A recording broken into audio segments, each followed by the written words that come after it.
ಪ್ರೆಗ್ನೆನ್ಸಿಯಲ್ಲಿ ನಾವು ಸೆಕ್ಸ್ ಮಾಡ್ಬೋದಾ, inter course ಮಾಡ್ಬೋದಾ ಅಂತ ಭಾಳ ಜನ ಕೇಳ್ತಿರ್ತಾರೆ. ಕೆಲವು ಸಂದರ್ಭಗಳು, ಉದಾಹರಣೆಗೆ ನಿಮ್ಮ ಪ್ಲಾಸೆಂಟಾ ಕೆಳಗಡೆ ಇದ್ದಾಗ ನಾವು ಅದನ್ನು ಪ್ಲಾಸೆಂಟಾ ಪ್ರೀವಿಯಾ ಅಂತ ಹೇಳ್ತೀವಿ, ಅಥವಾ ನಿಮಗೆ ಬ್ಲೀಡಿಂಗ್ ಇದ್ದರೆ, ಅಥವಾ ನಿಮ್ಮಿಬ್ಬರು ಪಾರ್ಟ್ನರಲ್ಲಿ ಯಾರಿಗಾದರೂ ಇನ್ಫೆಕ್ಷನ್ ಇದ್ದರೆ, ಓಕೆ, ಈ ಸಂದರ್ಭಗಳಲ್ಲಿ ಹೊರತುಪಡಿಸಿ ಬೇರೆ ಸಮಯದಲ್ಲಿ ನೀವು ರೆಗ್ಯುಲರ್ ಆಗಿ ಇಂಟರ್ ಕೋರ್ಸ್ ಮಾಡಬಹುದು.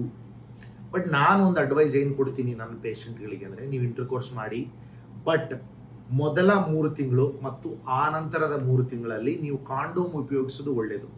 ಯಾಕೆ ಅಂತಂದರೆ ಆ ಸಮಯದಲ್ಲಿ ಇಂಟರ್ ಕೋರ್ಸ್ ಮಾಡಿದಾಗ ನೀವು ಇನ್ಫೆಕ್ಷನ್ನಿಂದ ಮೊದಲೇ ಹೆರಿಗೆ ಅಂದರೆ ಪ್ರಸವ ದಿನ ತುಂಬೋ ಮೊದಲೇ ಡೆಲಿವರಿ ಆಗ್ತಕ್ಕಂಥ ಸಾಧ್ಯತೆಗಳಾಗಲಿ ಅಥವಾ ನೀರು ಬ್ರೇಕ್ ಆಗ್ತಕ್ಕಂಥ ಸಾಧ್ಯತೆಗಳಾಗಲಿ ಕಡಿಮೆ ಆಗ್ತದೆ. ಸೊ ಒಂದು ಮೆಸೇಜ್ ಏನಂತಂದರೆ, ನಿಮಗೆ ಕೆಲವು ವಿಷಯ ಸಂದರ್ಭಗಳಲ್ಲಿ ನಿಮ್ಮ ವೈದ್ಯರು ಬೇಡ ಅಂದಾಗ ಮಾತ್ರ ನೀವು ಇಂಟರ್ ಕೋರ್ಸ್ ಮಾಡಬೇಡಿ. ಬೇರೆ ಸಮಯದಲ್ಲಿ ಎಲ್ಲ ಸಮಯದಲ್ಲೂ ನೀವು ಸೆಕ್ಸ್ ಮಾಡ್ಬೋದು, ಅದರಲ್ಲಿ ಏನೂ ತೊಂದರೆ ಇಲ್ಲ. ಆ್ಯಂಡ್ ಮೊದಲ 3 ತಿಂಗಳಲ್ಲಿ ಮತ್ತು ಕೊನೆಯ 3 ತಿಂಗಳಲ್ಲಿ ಕಾಂಡೋಮ್ ಉಪಯೋಗಿಸೋದು ಒಳ್ಳೆಯದು.